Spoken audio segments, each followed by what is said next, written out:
My hair like this. No. Want to get over? It's okay. No, you're Yeah. Show this Medel that Lower one it, of the then- Aztlans. lower it, and then unmute. Lower it and unmute it. But I should raise these though before I. Yes, you should. Whenever you're ready. We're gonna. Right now? Got it. And this is KEXU 96.1 FM, Pole People's Revolutionary Radio. I'm JV with my co-host Karena Acrid Paez. And welcome back to Free Aztlan. Thank you, Joy. Buenas noches. Saludos a toda mi gente en Aztlan. Yes. And saludos. And today we have a guest, special guest, Sandra Holguin, a member of Calpuli Tonalenque of San Jose, Califa Aztlan. She's going to be talking to us about some abuse and at the hands of this Calpuli and some of its members. And we're going to talk about this Calpuli and their role in the community and the toxicity that has spewed from this group for so many years. And so many people are fed up with this group. You know, I could go on and on. I'll just save that for the show.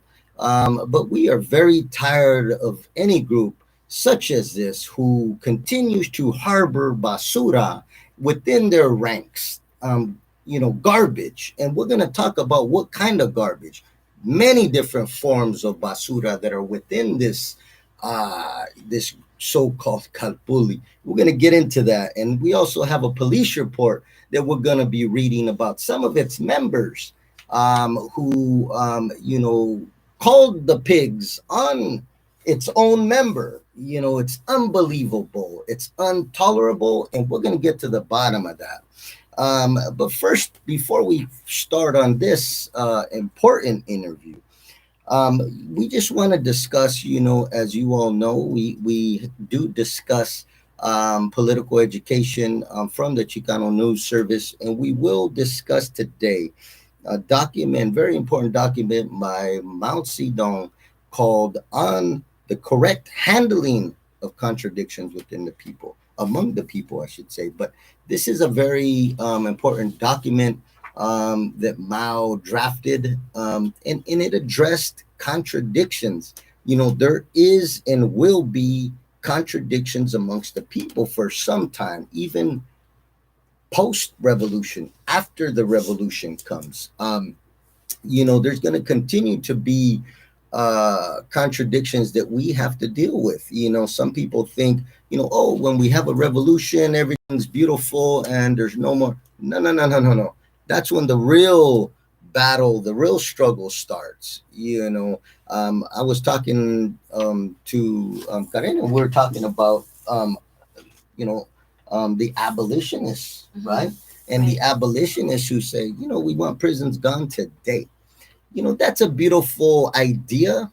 And in theory, of course, we agree with it. However, in practice, it's just unrealistic because, there's going to be prisons for some time, even post-revolution, after post-Civil War, after the people have detached and liberated themselves from the oppressor nation, from the white oppressor nation, to be specific.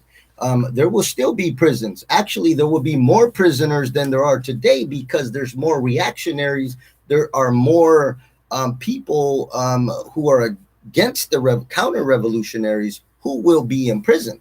And there's a lot of people that will need to be re-educated.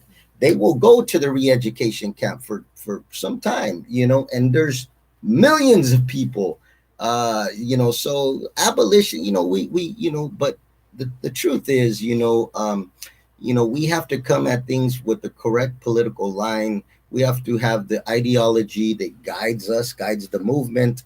And without that, we are spinning our wheels. We are upholding imperialism, strengthening capitalism, and working against any kind of revolutionary movement and, advancement of the people. But going back to this document on contradictions amongst the people, Mao, he was, very ahead of his time when he spoke about things like this, because even today we have people that still don't even cannot see what we're talking about contradictions amongst the people. And Mao said that there are two different kinds of people. No, there's two different kinds of contradictions. One is amongst the people and the enemy, and one is amongst the people. You know, in Mao's time, the enemy was, of course, the Kuomintang. It was also the capitalists, the those who backed the U.S. imperialists, and all reactionary peoples. Um, you know, these are, you know, this is a contradiction between them and the people. On the other hand, you also have contradictions amongst the people, you know, and these are people within the movement. These are, you know, people that we are going to deal with. There's going to be contradictions. Contradictions manifest in many different ways. You know, contradictions manifest themselves, you know, in debate, political debate. They also manifest themselves in violence, you know, and there's different forms of contradictions. People, you know, have different opinions. People have situations that call for conflict, and there's many forms of conflict, just like there's many forms of justice. You know, and so Mao addressed some of this stuff. You know, in his time, you know, the landlords were a big problem. A lot of the state repression, even under Japanese occupation, there was a lot of repression against the Chinese people. So he's seen many different forms, and you know, but he realized that you know, these contradictions have to be addressed. You know, we have to address them. This is like today's show. We see this as contradictions as well amongst the people. These are contradictions that we have to address. And just as in Mao's time, you know, he taught us that to see these contradictions, to experience them, you know, and to say nothing and to stand by would be liberalism. Today we're having a story about a kalpuli, a certain particular kalpuli, some of the forms of abuse that have come from this kalpuli. And you know, we feel like, you know, for us to know about it, because many people know. I've talking, you know, since this story has broken, so many people, countless people have contacted me through text, through message, through, you know, phone calls, and people have raised their concern about this kalpuli. They have said things like, you know, this has been going on too long. They have said things like, everybody knows it's true. They have said things like, you know, it's always been known, but people don't want to step forward. People don't want to talk about what this kalpuli does, how it abuses so many people in so many different ways. You know, there's many different forms of abuse, you know, but just like as Mao said, for us to know about this and us to sit back and say nothing, this is a form of liberalism. You know, we are not for and when I say liberalism, Mao was not talking about conservative Republicans and liberal Democrats. When he said liberalism, he's talking about, you know, those who know things that are going bad and don't do nothing. You know, when you know there's contradictions amongst the people, you do nothing. You know, that's liberalism. You know, and anybody that knows about Free Aztlan understands, overstands that one thing you can say a lot of things about Free Aztlan. One thing you will never hear is that it is liberalism, because we have no problem addressing any wrongdoing, any injustice that we see, no matter who does it. Doesn't matter. You know, these are contradictions that we have to address. We feel the first step to a resolution, the first step to finding, you know, a way to overcome these contradictions is first to begin this discussion, to inform the community, because it's not one person, it's not me, it's not anybody else who's going to find the resolution and who's going to, you know, like some kind of emperor or some kind of shot caller or something like, hey, this is what's going to happen, and That's not gonna happen. That's not realistic. You know, we don't. We know that's unrealistic here at Free Aztlan. But what we do know is that by starting this conversation, because justice is going to come from the community. I don't believe justice is going to come from the KKK courts. Justice is not going to come from the cracker. It never has for Chicano Nation people, you know, and you know, some of the listeners, you know, they may be some, and I know there's some that are actually on the side, you know, of the oppressor nation, in particular, the reactionaries such as those at Calpuli Tonaleque. And I'll get into that more to describe why I say that. But going back now, you know, we know justice doesn't come from the cracker. We understand that. We know this. And we know that justice will come from our own community.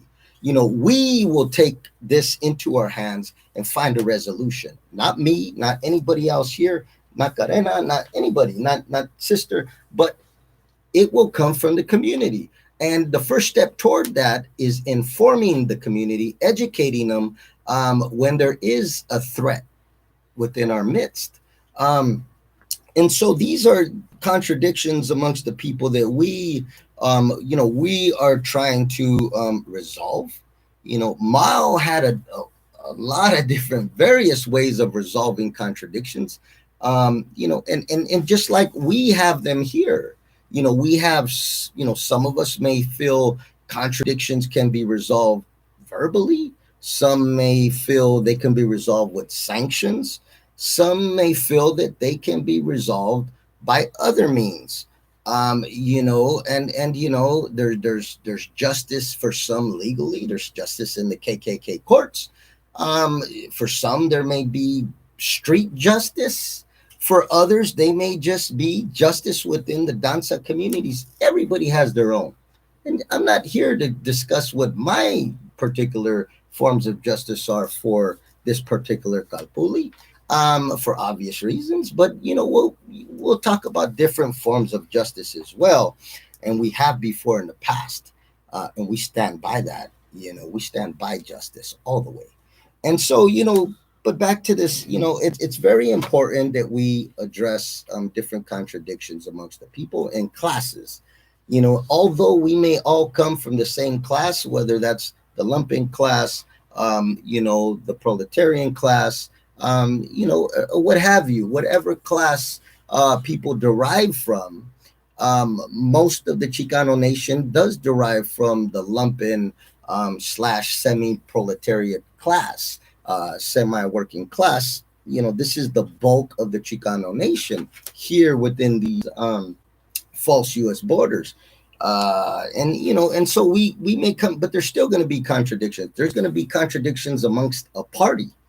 You know, when Mao wrote this document, there was contradictions amongst the Chinese Communist Party. There's always contradictions. And so, you know, we just have to address them. We have to find different ways. And we're going to have a whole show on this document, right, Karena? Yeah, absolutely. We will. We'll be talking about it in further detail, but I think one of the important things that, as Joey mentioned, like the reason why you don't let things like this just fester and go unresolved is kind of rather beautifully explained in this text. And I admire it as a literary text for two reasons. Number one, because of its simplicity. Its simplicity and simple language to convey such ideas. And the second one is because there is a rather beautiful comparison that he uses throughout, a metaphor about the blooming flower and then the poisonous weed. And through that, he explains why conflict must be addressed and why it shouldn't necessarily be viewed as bad, because he talks about the specific process that you have to continually go through as your movement or your party or your organization is constantly evolving. And that means when there is conflict, you come together and struggle. And as a result of that struggle, you will come to a consensus and more perfect, more correct ideas. And so he explains that is a constant process that people have to fully engage in and not shy away from. And back to that analogy of the blooming flower and the poisonous weed, the reason why we cannot let incorrect ideas fester, for example, pretend they don't exist, or simply try to he talks about how forceful coercion is also not a correct way to do things, that you're supposed to convince and educate and come to more correct ideas that way. But he also talks about how if you let, for example, the poisonous weed fester, or the incorrect idea, or the wrongdoing, then you never eliminate it. It's always there. So that means it's always, waiting for an opportunity to come forward. And he says, the reason why you have to engage and struggle is to come out with a more perfect political line, or whatever you have arisen to after the consensus. So he explains about how this is always something that requires non-hasty decisions. He's very specific about it having to be like a very broad consideration given to all things, and also periods of trial and testing where you may test something to implement it, and then realize it's not correct and come back again and struggle, and then have another period of trial of something that ultimately can be correct. But I love that example of the poisonous weed and the blooming flower, because it's really true, like what Joey mentioned, like not challenging things is like having a poisonous weed, and that poisonous weed can eventually overtake the flower garden, right? Absolutely. The blooming flower of the movement. The field of revolution and liberation. And that was nicely put. Karena is always on point. And, absolutely. And I'll just say, before we get started, that, these parasites, have, they work very hard to keep what they do and the dirty filthiness of their activity, predatory behavior. They work very hard to keep it silent. Even now that I've come forward in support of these survivors, I don't want to say victims, but in some ways they fell victim to this parasitical group, but they're survivors. They survived it. And even though I've come to support what they have and provide this, amplify their voices, I've come under attack, and, they've done many things, and they try to slander me and come, make these statements. And I'll just say this. I will just say this. These parasites do not obviously know nothing about me. Those who know me know that I have endured much more than this amateur style attack. I have endured decades of continuing to struggle for justice, no matter where I'm at. So whoever thinks that let's confront him and, then maybe he'll stop what he's doing and supporting these people, obviously they got to go back to the drawing room and rethink what they're doing, because I've been up in battle with much larger, much powerful forces than these weenies right here. So what they need to do is they need to stop, because I know a lot about this group, and as time goes on, it is going to be coming out. I am going to reveal more and more. I have a lot of inside information concerning this group. I know a lot of its members. I know a lot of this basura that it has within its ranks.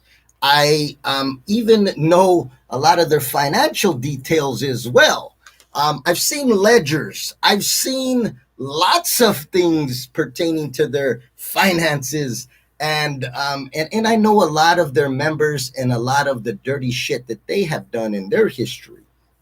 And I'll get into a little bit of that, since, they want to try to prevent me from speaking out. They need to talk to people who know me. People who know me will say what he's going to do is he's going to talk even louder now. Bad move. Bad move. Go back to school on that one. Bad move. But let's get to this interview, Karena. And we have a special guest in the studio today. And this is Sandra Holguin, member of Kalpuli Tonalenque. Welcome to Free Aztlan, sister. Thank you. Absolutely. And we just want to say, first of all, we commend your courage for standing up to these parasites, to not being scared, even though they did try to scare you into not talking. Don't say nothing like they always do. You stood firm. They've underestimated you as well. You come from the hood. You're not like, these are a bunch of weenies. Like, stop it. They don't know who they're dealing with, what they're dealing with, but they're about to find out. They and so, I just want to thank you, sister, for being strong. And, with that being said, without wasting more time, because there's a lot of listeners tonight, we have one of the largest listeners. We have the data here that shows that we have more listeners than we usually have. We have tons of listeners. People are following. People want to know. They want to keep their children safe. They don't want to go to no perverted, quote unquote, bully that touches on people and does all this weirdo shit. Excuse my language, but they want to hear what's going on. Tell us your story, sister, as a victim, a survivor, as a member of Kalpuli Tonalenque. Tell us your story, sister. What happened on the day in question when you were abused? First of all, I'd like to say that I'm currently still at Danza. I participated 3 years. I was also a member of security. Wow. For Kalpuli Tonalenque? Yes. Yes. So you weren't just somebody who went a couple of practices.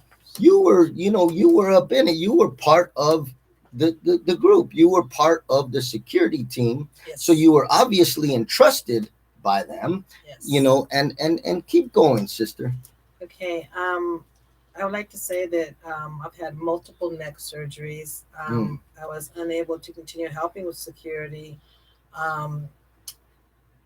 I continued on going. And this one day I went, minded my own business.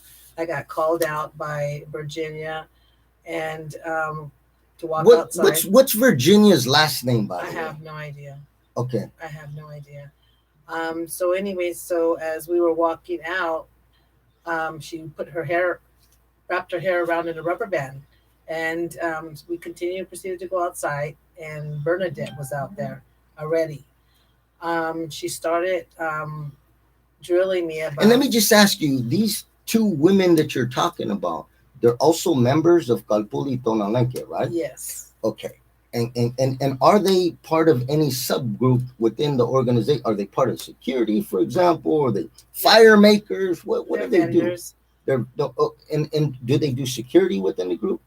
I know that they stand at the door and take your names of who comes Okay, in. perfect. And then what happens? They call you out there, and what? Yes, I get called out. And you're in ensayo. You're in practice. Yes. Okay. Yes. You go to practice. I've been there. Mexican Heritage, the Plaza. Mexican Heritage Plaza in San Jose, Califa, Aztlan. Yes. You're there doing practice with all the other members of the group, and you're sitting in there, and then they call you out, and then what happens? So Virginia started talking to me about how we're ruining their. Let me just cut in real quick to sister. And you're how old? If you don't, I'm sorry for asking you this, sister. It's okay. But how old are you? I'm 58 years young. 58 years young. You're an elder from Kalpuli Tonalenque, 58 years old. You just had major neck surgery. Did they know about this? Absolutely. You notified them how long before this incident that you had major neck surgery? I kept one particular person informed of all my medical situations. Going back months, Oh yeah. years? Oh yeah. Okay, Absolutely. so they were fully informed that you were not just an elder, but you are also, a disabled elder. You're Yes. disabled. I have 19 bolts in my neck. I have a metal cage in my neck. 19 bolts. Yes. And they knew this. Yes. Now, let me ask you this. these two parasites that asked you to go outside, how old are they? Oh, I'm thinking they're 30s? 30s. Wow. No shame. Sin vergüenza.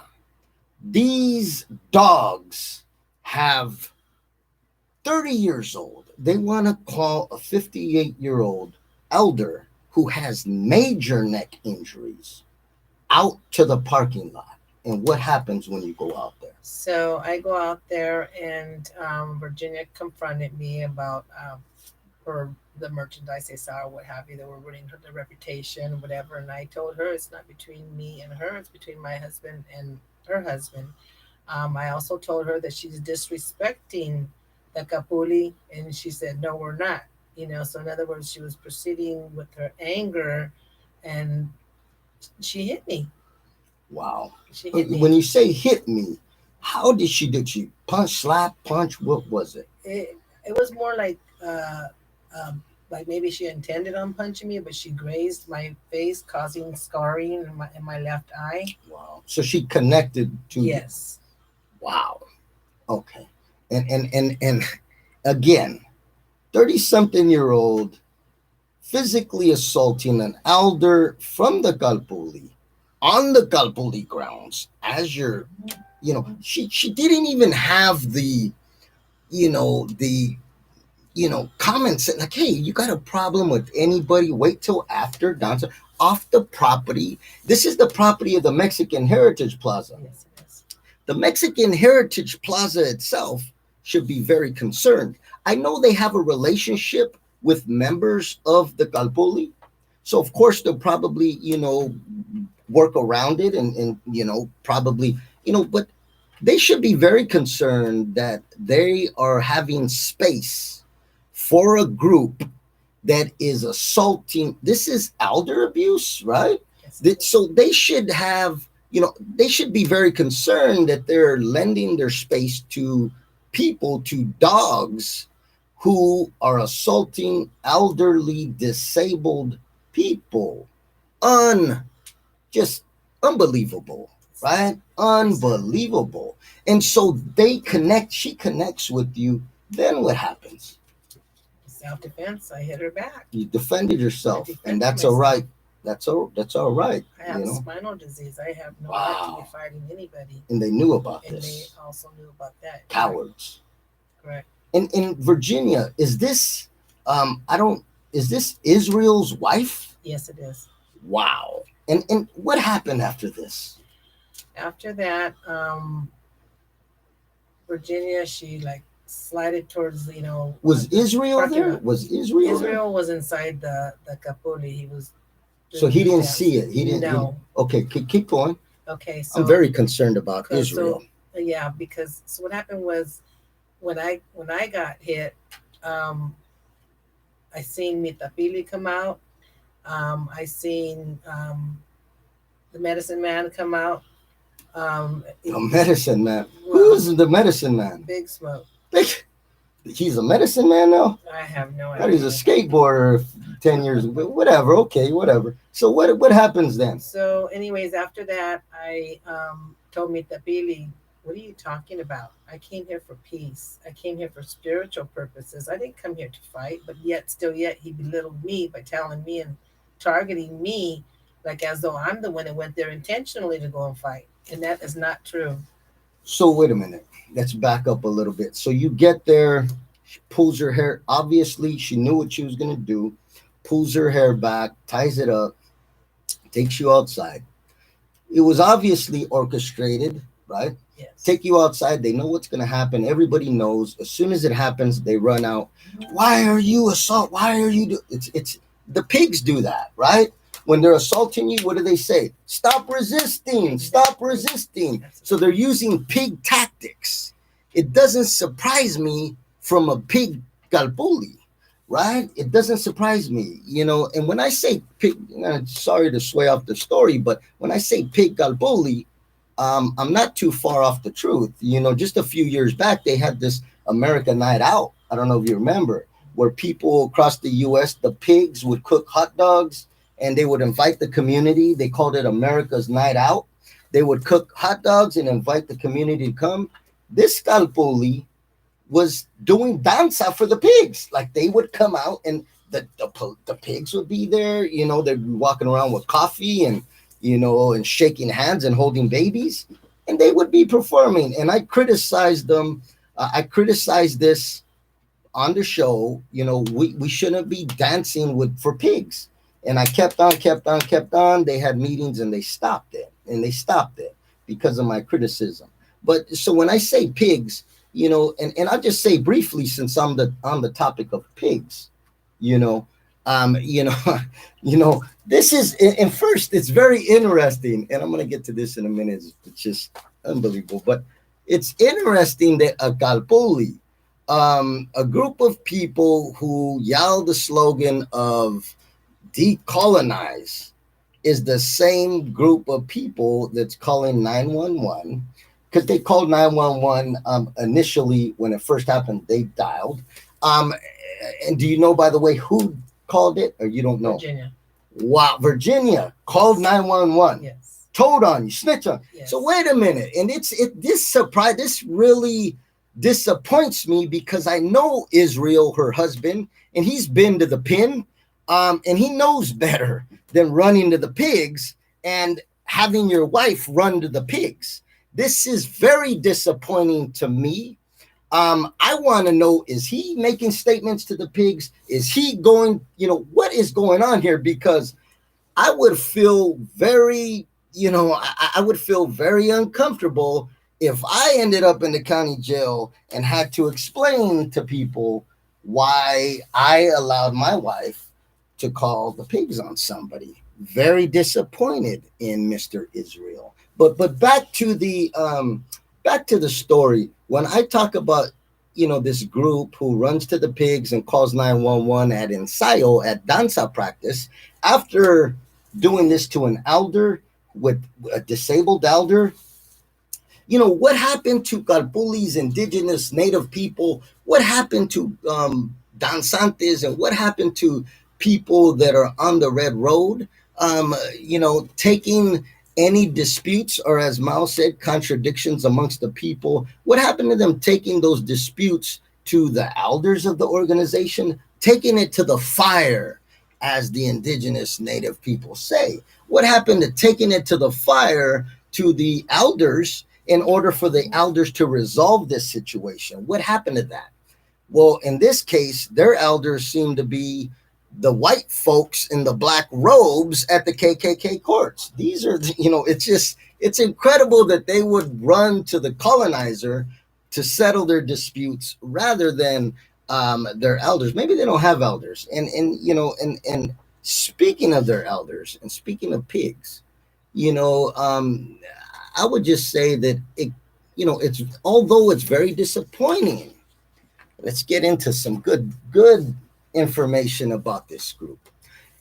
Although it's very disappointing to me that this parasite of a group that calls itself a Galpuli, Galpuli Tonalcheque, Tonalenque, it surprises me, it disappoints me that they would do this and run to the pig and call 911, etc. But it actually doesn't surprise me. And that's for a couple of reasons. Let's get into these reasons. So one reason is that, if we look at their leadership, on the one hand, they have law enforcement within their group. I don't know if people knew that. They have law enforcement within this. What Galpuli has law enforcement? What kind of Galpuli is this? But to be specific, they have a probation officer that's within their leadership. And everybody knows who that is, and I won't say this name. They have a probation officer, and if that's not enough, they also have a city council member on their, as a member, one of the city council members. And this is very controversial. You're having members of the colonizer state basically, those with slave mentality, and I've mentioned this, we talked about a meme on this before, right? It's like, it's like slavery's ended, but there are still slaves who wished to stay on the plantation and defend Maza. They wanted to defend Maza, and you're like, hey, slavery's over. Like, let's go. We're gonna move to California. What? No, no, no, no, no, no, no. I'm staying on the plantation and defend Maza. This is, and this is a slave mentality. We have a member of law enforcement. We got a probation officer under leadership. We have a city councilman. That's not enough. That's not enough. There is also somebody in their leadership who was actually in the federal witness protection program. This person was indicted in early 90s in an NF indictment, and they were a witness in that case. This is a big, high-profile case that many people went to death row about. And this person is now part of the leadership. And ironically, they named the leadership of Calpulli Tonalcheque. They named the leadership La Mesa. Complete slap in the face to lumpen organizations within the prison system. La Mesa. And this is what they're calling their leadership group. And everybody knows, it's common knowledge. It's court documented. It's in many court cases that La Mesa is, a prison, a grouping within the prisons for specific prison organization. And for somebody to have testified against people in a certain prison organization, in a very high profile case that many went to death row about, and then to create a leadership group for a Danzante Calpulli and name that leadership La Mesa is a huge slap in the face to so many people in the prison system. So it's very interesting that, and it's not surprising that, this group would harbor, not to mention the sexual predators that people have come out, have spoken to. There's many of them, and I've personally spoken to 2 people within the group who have told me, confirmed that they were sexually, assaulted. And, and I'm not going to get into names on this. These people wished to remain silent. They were threatened by the group.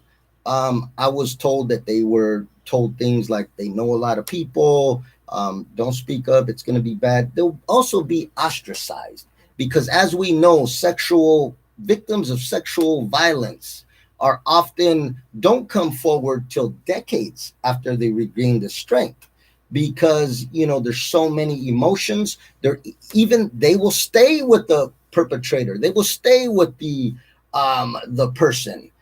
They will live with their abuser. They will continue. They could be under threat. They could be under threat. We don't know what these threats are. Only they know. But I do know, when I spoke to them, they were very graphic on what occurred. And it occurred to many people. They were the only ones who were willing to speak up about it. And so we do know that this group harbors so much basura that it's not surprising that they would then assault and abuse an elder who's disabled, and then call 911 on her. Unbelievable, but not surprising coming from this parasitic group. And so, and keep going, sister. So you come out, get connected, boom. What happens after that? Does anybody come out to break? They come and say that, like the pigs, like their pig captors, the oppressors, they come out, instead of stop resisting, it's orchestrated. They come out. Why are you starting this? What? They didn't even see it. How do they know who started it? you know, and so they come out and do that. Then what happens, sister? Billy came out and he said, "Stop." And I looked at him and he goes, "Did you just come over here just to fight?" And I Wow. said, "Oh my He God." didn't even see how it started. No. Because he was obviously, it's an obviously, and anybody would see it was fully orchestrated. Right. And so he comes out, "Why did you do that? Why did you do that?" So what happens is everybody after him only hears him saying, "Why did you do that? Are you only here to start?" They see that, they hear that, they see an altercation, just like the pigs, right? Yes. Stop resisting, stop resisting. So anybody that looks, he's resisting. And then what happens when this, you know, I don't even know how to describe this piece of basura, but this parasite tells you, why did you come here? Just to fight. And how did you feel, first of all, when he said felt that? emotionally distraught. I felt hurt because I left going there. And this it is meant somebody something you to looked me. up to. Yes, This is absolutely. somebody you thought, you're going through trauma in your life, Yes. a life of trauma as a 50-year-old person. We all have been through it. 58 years, you've been through a lot. You come here to the group as a sanctuary, right? Am I right? And you look up to this guy. Did you look up to him? Yes, I did. And you, feelings. it hurt your feelings when he said that to you. Yes, it did. And did you get emotional? Did you feel like crying, or how did you feel when he said I hid that? behind my own tears. I mean, I held Wow. him. You know, it was just really upsetting. Mm. Very upsetting. I can imagine, and you know, and it's horrible and it's heartbreaking, and it's just you know, because you look for these groups, you know, and I have my own history with this group, as you know, and it is very heartbreaking to know that a place that you felt so much peace at, because I know I love danza. I do, you know, danza here and there. And I know when I do it, I'm totally at peace, no matter where I do it, but I'm totally at peace. And that was the first place that I began doing danza, by the way. So for me, it was very heartbreaking as well, um, to be mistreated in such a place. You know, it's horrible because you're thinking, these people are really with our culture and our cultura, and it's all about danza. And in reality, you find things like nepotism, right? You know, it's a family thing, and everybody can do this, but you know, you're infracted or kicked out. But if my family does it, oh, they're just, nothing happens. We know that favoritism, and so we see everything. Once we start to see the inner core, the rottenness of this group, and the basura that they have within their ranks, basura of every stripe, we begin to see that this is a group that is really harmful to our people. But back to your story, he tells you, "What are you doing here?" What happens after that? After that, I moved to the left to get away from them because there's multiple of them. How many of them come out? Oh, I would say at least the 10, about at least what 10 that I've seen that were popping their heads out or what have you. So I just moved to the far left towards the street. And then Robert came up to me and I started trying to explain to him, you know, what happened. He goes, "I don't want to hear it. I don't want to hear it." And I said, "What are you even here next to me for?" He goes, "Security." And I said, "For what? There's like hundreds of you guys in there, and there's only And one it's of me, one and woman. I'm disabled and broken." A 58-year-old disabled woman. Healing from surgery. Healing from surgery. I'm gonna have another surgery in 2 weeks. Wow. And they all came pouring out. Yes. And then what happens? The police come and they immediately go up to Virginia, start taking pictures. Of course You know, they do. I was, you know, Was Israel? Wait a minute. Let me ask you. Only because I know this cat. I know him. I know people that know him. Um, what was Israel doing when his wife was talking to the pigs? I didn't see Snitching. him. I didn't see him out there. You didn't see him? No, I mean my mind was just going He just everywhere. stood out of it. Yes. Stood silent. Just, Yes. I don't want to be seen talking with. Okay, and so he didn't come out and stop his wife. No. He didn't come out and say, "Hey, what are you doing? No. What are you doing? No, Get over here. they Like, all are you became serious? concerned about her. Yeah. About So he Virginia. allowed her to speak to the pigs. Yes. Okay. And then what happens? The police come up to me. They, because we had gotten, some free items, and cops come and they look in the box, and I don't know. I mean, all I wanted to do was just speak to them and tell them my truth because I had to walk home, and they didn't harass me, but they pretty much pointed the finger at me from whatever the other people had said about me, and it was very belittling, very upsetting, and I'm still upset about it. Then to get charged as though it was my fault. Really, I don't get it. I really, honest to God, don't get it. Yeah, and so it's horrible, sister. It's a horrible thing. But let's talk about, because we're running out of time.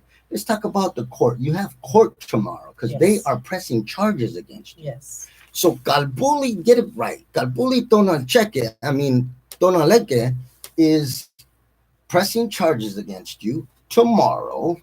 You're going in there. Is it going to be Virginia that's pressing charges? Yes. She is pressing charges. Yes. Like, I know a lot of people. I know a lot of people with a lot of different ideologies. One thing that I will say is whether they're in Danza, whether they're in lumpen organizations, whether they're from the hood, what have you, there's one thing that people will say, all agree upon. They don't call the pig. They do not testify and press charges. You deal with things through the community. The community takes it into their hands and deals with problems and resolves issues outside of the pigs KKK courts. But you have court tomorrow because a member, and I just want the listeners to understand this. You have court tomorrow in San Jose Superior Court, right there on what street? Heading Avenue, and it's at 9 a.m. Yes. And this is because Galpuli Tonaleke is having charges pressed against you. Yes. And you are going to go in there tomorrow. Yes, absolutely. Well, I'm just saying that Aztlan Press, I will be there. Aztlan Press will be there. And other supporters will be there at the court tomorrow. We're going to be outside the court. We're going to be going live on every social network you can think of to record every member of Tonalcheque or Tonaleke who is coming to court. We are going to be recording documenting, as journalists, we're going to be documenting every single person that is coming and every single person that is supporting those coming to the court. Aztlan Press doesn't support snitches. And we don't care whose wife they are. We don't care what they're doing in bed, who they're sucking on. We don't care. If you're snitching to the KKK courts, this goes against everything to do with being indigenous, native. What happened to the Red Road, by the way? I mean, the Red Road went out the window, and so now they're on the road to the plantation. They're on the plantation highway. So we are going to document. We're going to support you, sister. We're going to be there in full support of you. And so we're calling on all community members and organizations and groups and people to come to the courthouse in San Jose, Calif Aztlan, tomorrow morning at 9 a.m. on Heading Avenue. Be there to support this sister, stand with her, an elder who was abused by these parasites. We are not going to tolerate this mierda. We are not going to allow our sister to be, demonized or whatever they're doing. They think they're doing ostracizing. We stand with her, courageous sister who's standing up to this group, who many know have done many bad things. We will be there, and we will document everybody who enters the courtroom and who supports anybody who's pressing charges on our sister, because this is history. As journalists, we have to record history, and we will record history.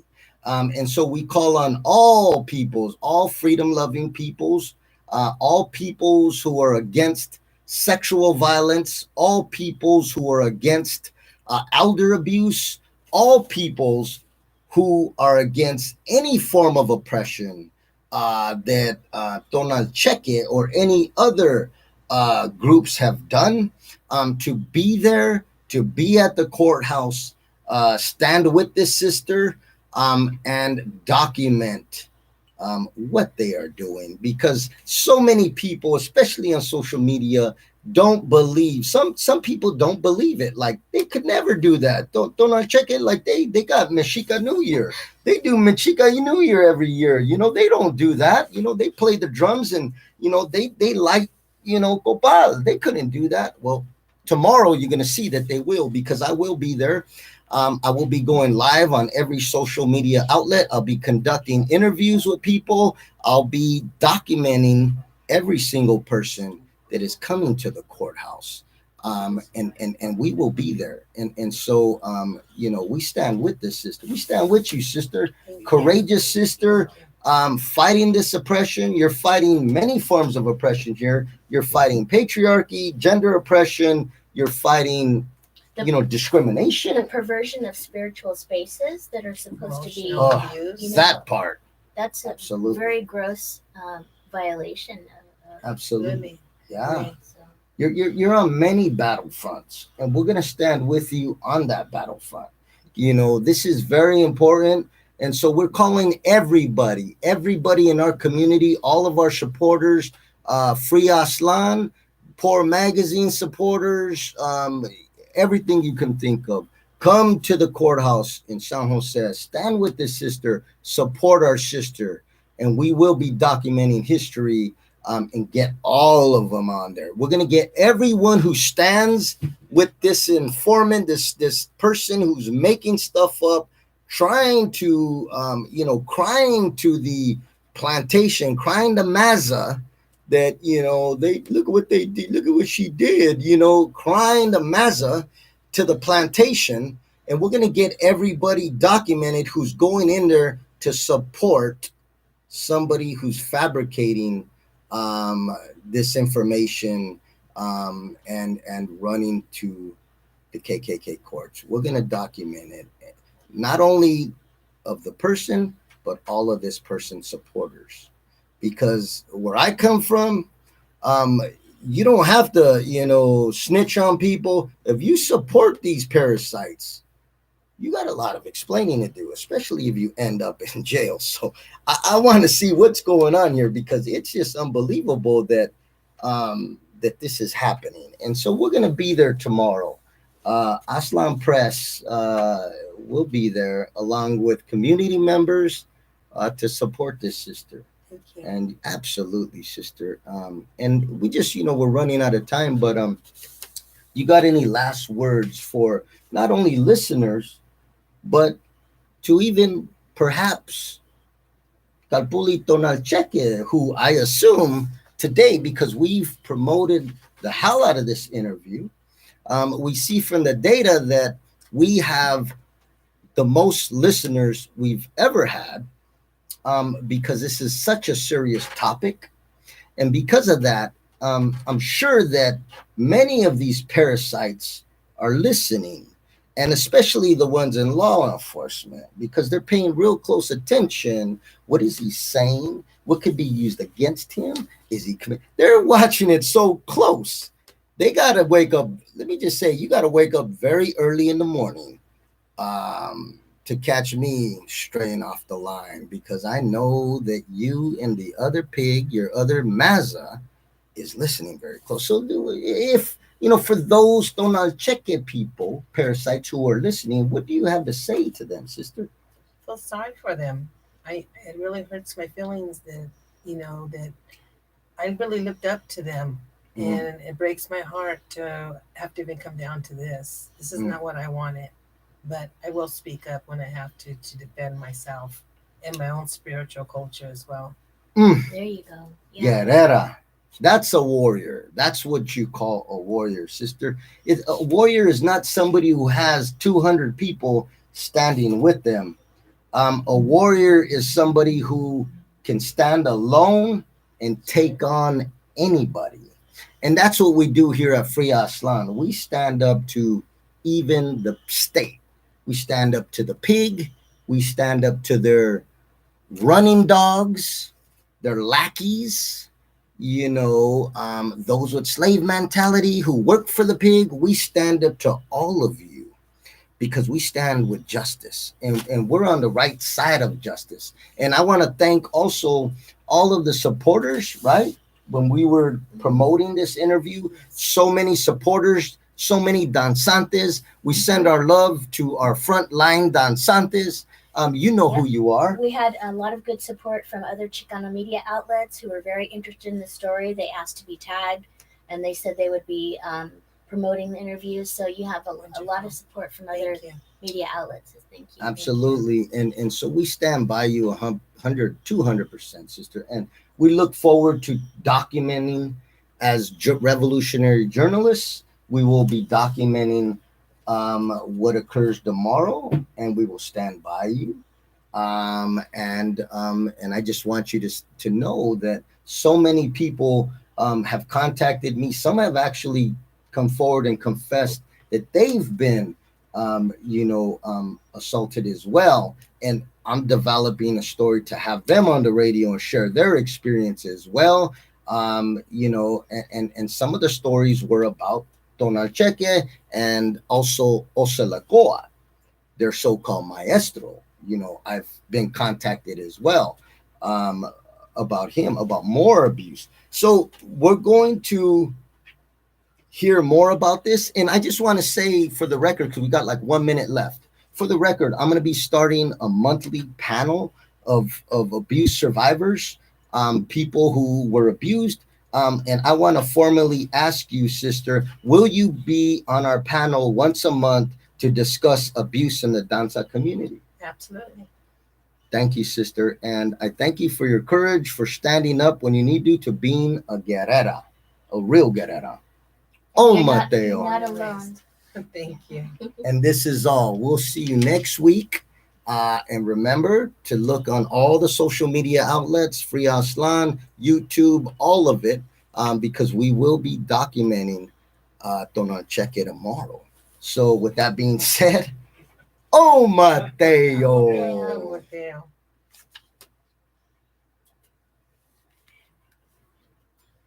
Aztec Warrior, right? Going out with Aztec Warrior? Yeah. Gotcha.